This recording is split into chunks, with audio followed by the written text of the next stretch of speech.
Welcome back to the Sports Source. This segment brought to you by Express Frame. I recently needed to have an antique map framed, and look, that requires a whole lot of special care. You have to have somebody that's got the expertise to know how to prepare this, keep the thing safe, to where if you ever have to unframe it, it's not damaged in the least. Well, of course I turned to Express Frame, and of course they knew exactly what to do. They're at the Common Shopping Center off Peters Road. Basically, my whole house has been framed by Express Frame. I should have them out to fix the shutter with just a new frame out there. ExpressFrame.net to learn more. Express Frame out in West Knoxville. Visit them. They're great people. All right, let's take a look at the results. I'll show you the majority of the overall essence is below par. That's what you say about Tennessee's schedule.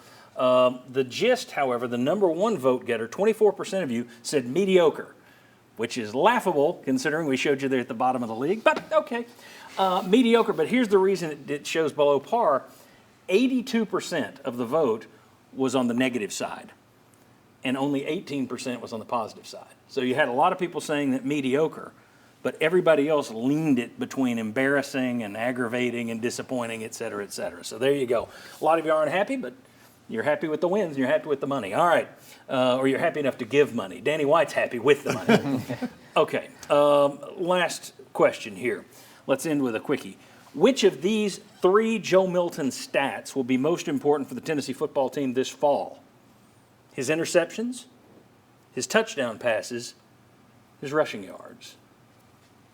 I would usually say interceptions with almost any quarterback. Yep. I'm going to go touchdown passes in this case, though. I think Joe Milton has shown he hasn't thrown an interception yet at Tennessee, so I think he's going to give you at least a little bit of what you had in Hendon Hooker, taking care of the ball for the most part. I don't think he's a big runner, so rushing yards probably not a big deal. I think touchdown passes, though, 26 versus 21 touchdown passes or something like that could be a big difference for this team, and it could be him hitting on those deep passes in particular, which we know has been kind of his issue in the past. So I will go touchdown passes and think he needs to throw for a higher total if Tennessee's going to reach his potential. Okay. I go with touchdown passes as well because it's indicative of everything else that's happening, I think, within the offense, especially within Heupel's offense.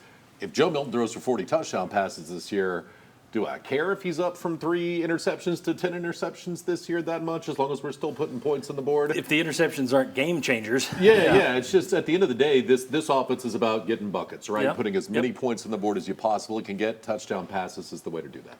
So does it count as Just by asking, the it tells question me yes. if you choose something other than those three? Because okay. Now go ahead. Give me your other one. I think it's completion percentage. Because then you're hitting on those deep balls, and a lot of those other things, like the touchdown passes, are coming, and it shows the improvement in the short to intermediate throws. I'll allow it.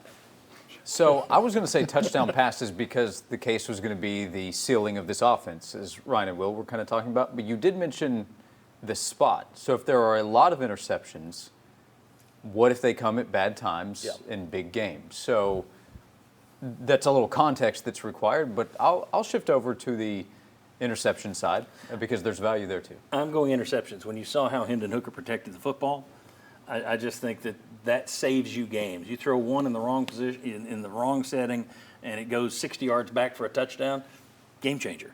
So to me, it's interceptions. Can he keep those interceptions low? He has been good so far, but we haven't seen him in an extended run against good teams since he's been here. He did look good against Clemson, especially in the second half.